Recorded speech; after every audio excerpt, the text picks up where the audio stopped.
હવે આ જે તમે સાંભળ્યું ને કે અનામત માથાનો દુખાવો થઈ ગઈ છે,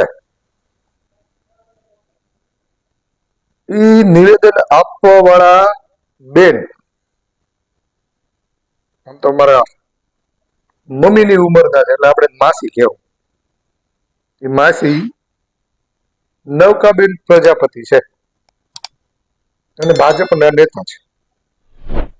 આજે ગણતંત્ર દિવસ નિમિત્તે આ એને બફાટ કર્યો. આપણને એની કોઈ વાંધો નથી. આજનો દિવસ 26 જાન્યુઆરી એટલે 1950 ભારત દેશનું સંવિધાન લાગુ થયું અને બધાને સમાનતા અને સ્વતંત્રતાના અધિકારો મળ્યા.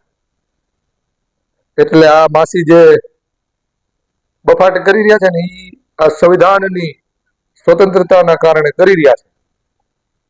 એને માત્ર એટલું જ કહેવાનું થાય છે કે નૌકા માસી, તમે તમારી જે નૌકા લઈને રાજકારણના દરિયામાં અત્યારે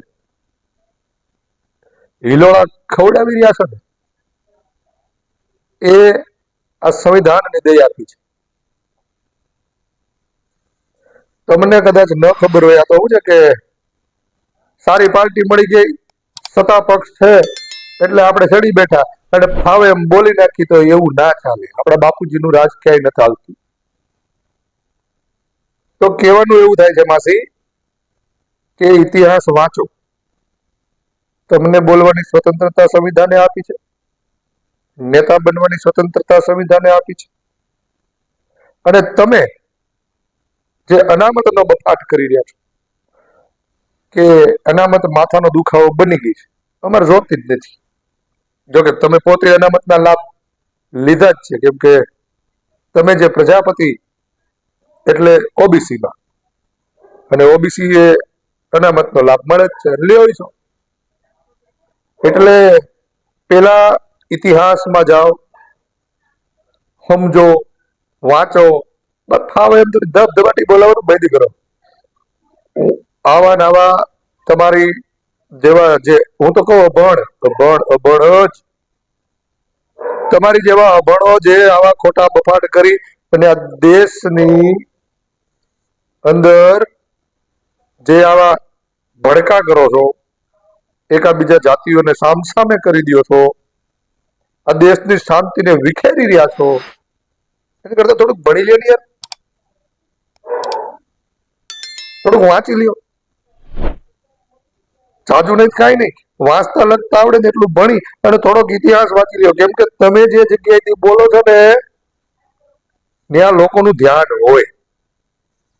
તમને બધાએ મત આપી અને ત્યાં એટલા માટે પોગાડ્યા હોય કે તમે આ દેશના અને તમારા જે મત વિસ્તારના નાગરિકો છે એની સેવા કરી શકો, એને એના હક અધિકારો અપાવી શકો. પણ તમને એવું તો કઈ આવડે નહીં. તમને બસ બફાટ કરતા જ આવડે. અને કોને ખબર કોની બેડા તમારી સાવી હોય છે, ત્યાં ટાઈટ કરી દે અને પછી જાય દીધે તમારે ફાવે દબદબાટી, પછી પાછા માફી માંગી લ્યો. તો આ માફીઓ ન માંગવી પડે એટલા માટે તમને કહું છું કે અભણ મટી જાઓ, ભણવા મળો અને વાંચવા મળો, જેથી તમને ખબર પડે કે કઈ બાબતનો બફાટ કરવો, કોનો વિરોધ કરવો, કેના પક્ષમાં બોલવું અને કેવી રીતે બોલવું. કેમ કે આપણને તો ખાલી દે કરતા જ આવડે. એટલે ઇતિહાસમાં જઈએ તો મહિલાઓ માટે કેટલા બધા મહામાનવોએ મહેનત કરી. નહીતર આપણે માત્ર રહોડામાં ચૂલા ચોખા જ કરતા, નાના હતા ત્યારે બાપ કહેતો એ કરતા, પરણી ગયા પછી પતિ કહેતો એ કરતા, અને પતિ મરી જાય છોકરા મોટા થઈ ગયા પણ છોકરો કે એમ કરતા. આનાથી વિશેષ આપણે કાંઈ ન કરી શકતા. કેમ કે જે તે સમયે પુરુષ પ્રધાન હતા એટલે મહિલાઓની કેવી કફોડી સ્થિતિ હતી એ બધાને ખબર છે. તમને માસી નહીં ખબર હોય, નૌકા માસી વાંચી લ્યો. કેમ કે શું છે, ડાયરેક્ટ મળે ને, ડાયરેક્ટ મહેનત કરીને મેળવ્યું હોય ને એને ખબર હોય, અને એને છે ને જાળવી રાખવાની ધગશ હોય, કેમ કે એને મહેનત કરી હોય. પણ આ તો સીધું જ મળી જાય ને, એટલે એની કદર ના થાય. અને પછી આવા ન બોલવાના શબ્દો બોલી અને પછી પાછા માફી માંગી. એટલે નૌકામાંથી વાંચજો કે મહિલાઓની કેવી સ્થિતિ હતી અને કેટલા કેટલા મહામાનવોએ કેવી રીતે આ મહિલાઓને સ્વતંત્રતા મળે, મહિલાઓ પુરુષોની સમકક્ષ ઉભી રહી અને નોકરીઓ કરે, નેતાઓ બને. અત્યારે અમારા રાષ્ટ્રપતિ છે, રાષ્ટ્રપતિ બને, વડાપ્રધાન બને. એના માટે કોણે કોણે કેવી મહેનત કરી છે, કેવું કર્યું છે. બાબા સાહેબ આંબેડકરે જે હિન્દુ કોડ બિલ લાવ્યા હતા અને એને પસાર ન કરવા દેવામાં આવ્યું અને તમારી બધાની હાટું થઈને એને રાજીનામું દેવું પડ્યું કાયદા મંત્રીમાંથી. એ વસ્તુ બીજી છે. આપણે વાત હતી અનામત. તો તમે જે અનામતનો લાભ લ્યો છો અત્યારે તમારા છોકરા લેતા જ છે, એ જ અનામત જો તમારા માટે માથાનો દુખાવો પડી ગયો તો લાભ લેવાનું બંધ કરી દો. અને બીજું એ કહેવાનું થાય છે, જો આ બધો માથાનો દુખાવો થતો જ હોય તો હું કામ ભાઈ બધા ઠેકડા મારી મારીને રોડ ઉપર આવતા છે, અમને અનામત આપો, અમને અનામત આપો. નથી જોતી, અમારે નથી જોતી. શું કરવી આ અનામત જે રોજ ઉઠીને બાદણા કરાવે?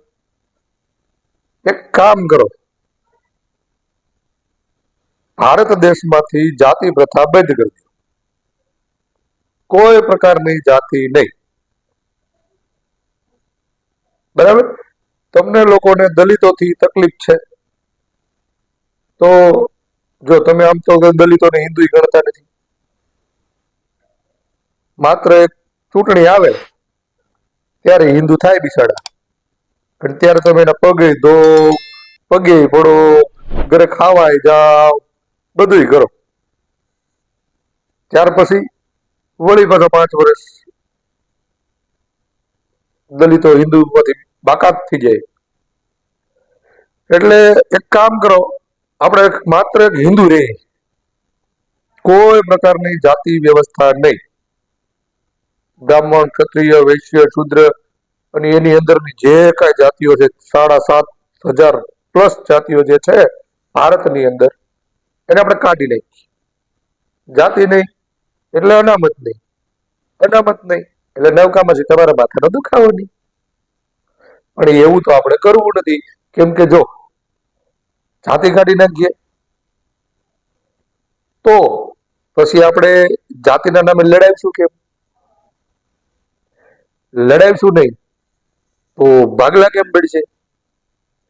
અને ભાગલા નહીં પડે તો રાજ કેમ કરીશું? એટલે ભાગલા પાડો ને રાજ કરો, આ નીતિને સાચવી રાખવા માટે જાતિ પ્રથા બંધ થાય નહીં.